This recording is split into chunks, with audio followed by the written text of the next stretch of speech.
morning, everyone, and happy Saturday. My name is Callie, and this is another weekend of Clarinets, Cats, and Coffee.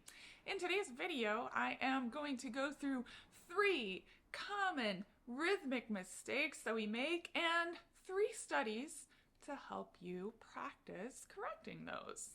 Before I jump into these 3 big things and the studies to go along with them, I want to outline a couple of reasons why we may not be as rhythmically accurate as we can possibly be all the time. And so one huge issue is simply lack of subdividing in our head. So we have one study today that will help you practice subdividing. One other big reason why we have problems with rhythm can also come with response. And so I'll talk a little bit about response of the reed and getting the reed to vibrate freely.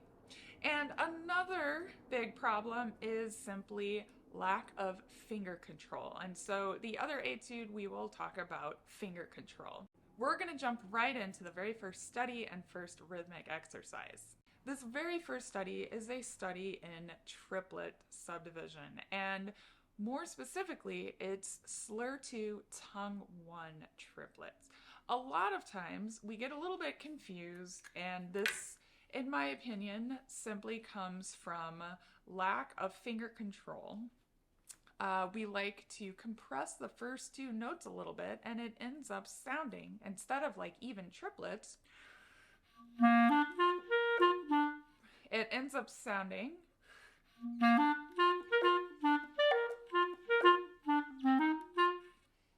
which is incorrect, right? So we want to make sure that we give that very first note of the slurred groups of notes just a little bit more weight and a little bit of duration to help stretch it out. So one way you can practice this is to first slur everything.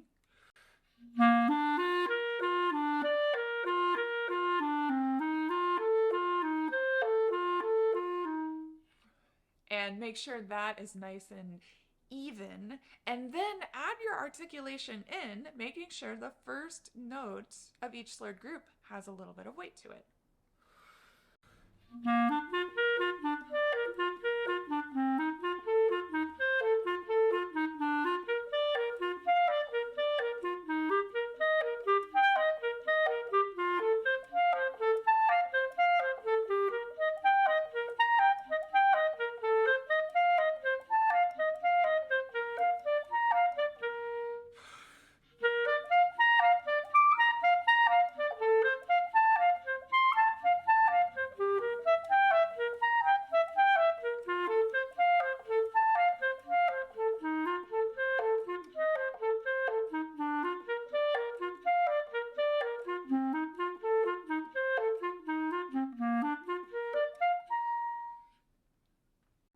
So the next big rhythmic mistake often happens when we have dotted 8/16 note rhythm. Now this is a study where we're going to think about subdividing, okay? The major issue with the dotted 8/16 note rhythm is that people just turn off their brains and just don't subdivide. And so what I mean by subdividing is internally, mentally, somewhere in your body, on your person, in your brain, thinking about the micro subdivisions in between each note, right? Going from note to note. So in this case, we want to subdivide the smallest rhythmic subdivision for the entire measure. The smallest rhythmic subdivision only happens once in this study, and that would be the 16th note. But it's important that we subdivide in 16th notes so that we can accurately place that 16th note on the of the beat. So if you're not sure how to subdivide 16th notes, I subdivide like this: 1E and a 2E and a 3E and a 4E and a 1E and a 2E and a 3E and a 4E. And we won't take this one too fast because I want you guys to think about subdividing through all of this. 1E and a 2E and a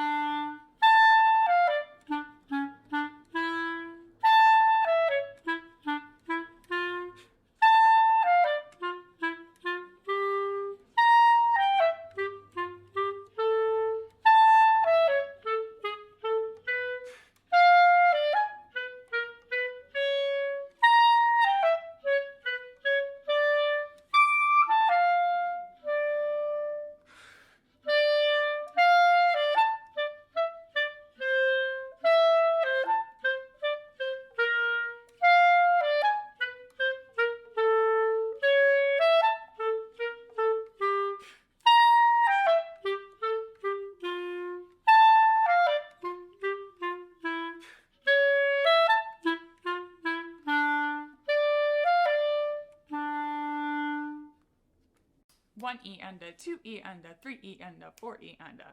All right, we're going to speed it up a little bit because this etude is kind of a slog if we take it too slow. I'm going to play it for you. 1 E and a 2 E and a 3 E and a 4 E and a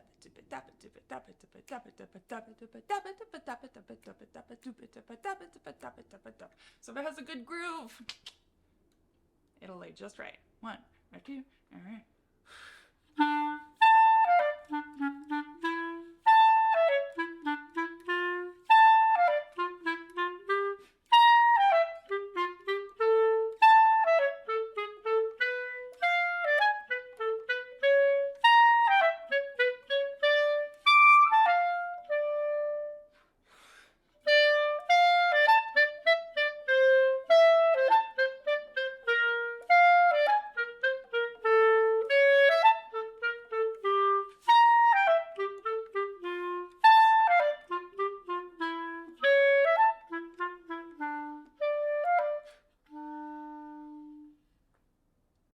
And for our last study in rhythm today, I am giving you a study in 16th notes with 2 16th notes slurred together at a time.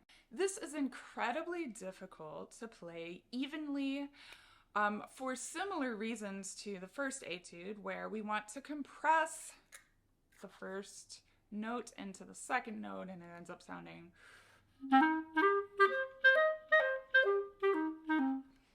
and so on, right? So I love this one and similar studies. I think there's a Rose etude that's very similar to this as well, because it really gets us thinking more about musical line, and we can really focus on keeping the air flowing between the notes as we re-articulate, and we can really listen to that 16th note subdivision kind of chugging along all the way through. So I encourage you to take nice deep breaths whenever you play, think about blowing through the phrase, and your tongue is just coordinating alongside with your fingers to create this unstoppable rhythmic train of 16th notes.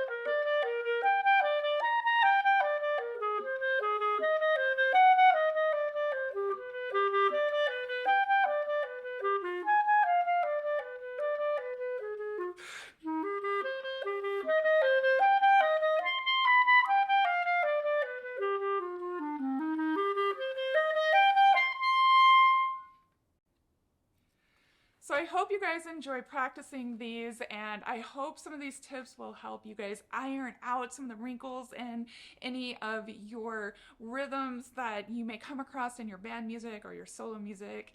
If you have any questions, please leave them in the comments below. Thank you all so much for watching. I hope you have a wonderful weekend, a good week next week, and as always, happy practicing.